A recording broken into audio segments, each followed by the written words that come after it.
What's up, everyone? It's Bones here. I'd like to begin this video by giving a huge shout out to TCG Player for the opportunity to be a part of their affiliate program. If you want to help a content creator out, all you have to do is click on the TCG Player link down below, and it won't cost you anything either. Unlike my previous Horus video, which I'll link down below if you want more options to play with the deck, I won't be featuring the field spell in all of the opening hands, as I just do want to show off the engine. There are also a couple of returning player friendly decks, maybe even beginner friendly depending on how you view it, but we're going to use the effect of the Imseti, pitching the Mock Speed so that we can get ourselves the King Sarcophagus, then we can get ourselves a draw as we get ourselves into another King Sarcophagus. We'll pitch it for the King Sarcophagus, send off the Happy, we'll then be able to go into the number 90 Photon Lord, and the really cool thing about this is that now we're Nibiru proof with our Goblin Biker combos, which is a problem that the deck has without the Horus cards, as we're going to special summon out the Takaton Borg because the Mock Speed is a wind, which is really nice. So we're then going to go into the Big Head, use the effect of the Big Head, which will get us the Dug the Assaulter,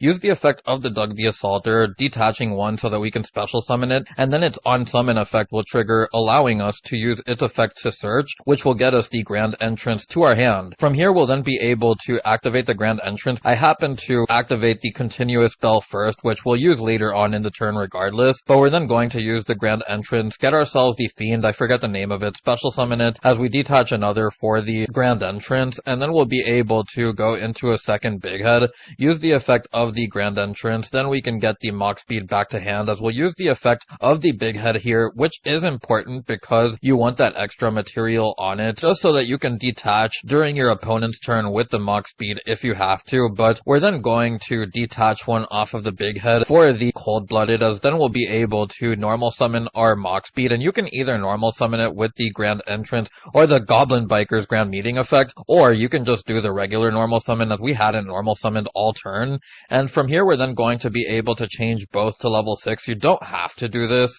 and you'll notice that on the deck profile I happen to put in a couple of options, whether you want to do the action rollback here, or you want to do something else like Keldo or Mudora, but from here we're then going to set the Imperm. Keep in mind that you also could have just gone into another rank 3, and then gone into Utopic F0 from this point, but just a really cool way to play this deck that isn't the runic variant I showed before. Now this next one is an idea that I got off of the Light and Darkness version, which I'll be showing up next. This one features Tuned, which is really cool in my opinion, just because it's an engine that gets you into a bunch of level 8s. It kind of has a focus, unlike the Light and Darkness deck, which just relies on a lot of drawing, and this deck kind of still does too, but that said, you do have an easier way to get into a level 8 that you would just want to rank away with regardless, and to put it simply, this deck is kind of like Coach King Turbo, as we're then going to add ourselves the Toon Book Flip. We'll then be able to get ourselves the Blue Eyes Toon Dragon. From here we can then bring out the Happy, bring out the Imseti. We'll then be able to bring out Toon BLS. We'll then go into the Coach King. As you see, as long as you have access into your Coach King, you can potentially draw yourself into skill drains. You can potentially draw yourself into Secret Village if you're siding it or whatever, but there's also cards like Solemn Judgment that you can play,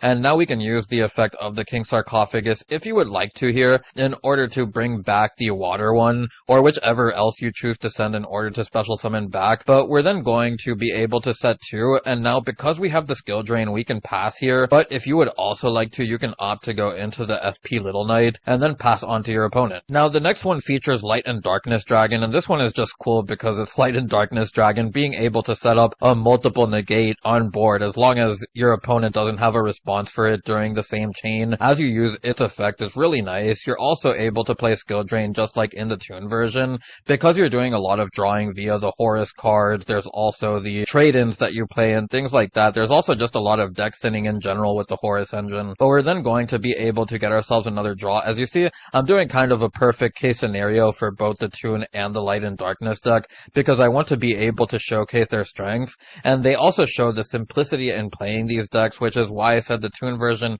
and the Light and Darkness version may be a little bit easier for newer players or returning players from a long time ago to pick up on, just because it has a similar play style to things like the old Dragon decks that used to draw a whole bunch, go into their super rejuvenation during the end phase, and just try to get into the specific cards in their deck to allow them to win the game, or even just a mass amount of damage, which you can do on your follow-up turn with the Horus cards, and then OTK your opponent. Of course, now that it's 2024, we also have access access into the extra deck, which means we can play stuff like Link monsters and a bunch of rank 8 exceeds, fusions for Super Poly, as you see in the deck profile somewhere in the screen, but with this I'll take you on to the next one. Now this is probably the most unique out of the four, and it's because when you look at the deck profile, it looks like it doesn't make any sense at all. We do play the Earthbound cards, which does lock us into fusion and synchro summoning, and those are things that the Horus cards generally don't want to do. But because we have so much deck thinning capabilities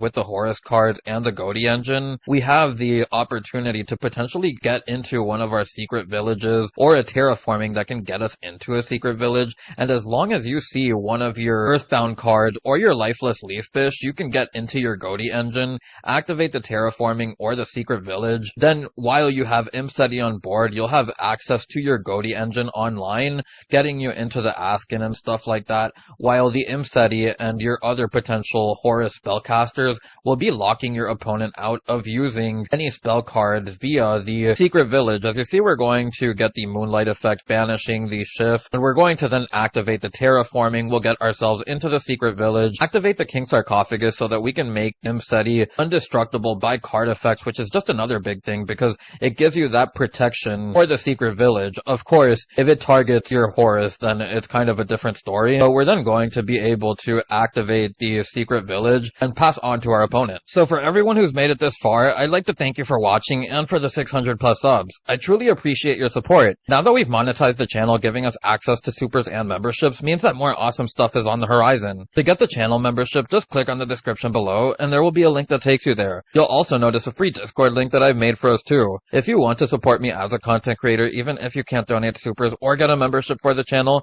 clicking on those thumbs up and subscribe buttons help a lot too. For those wondering, I do plan on making updates to the channel as the support on the channel grows. Anyways, I hope to see you on the next one.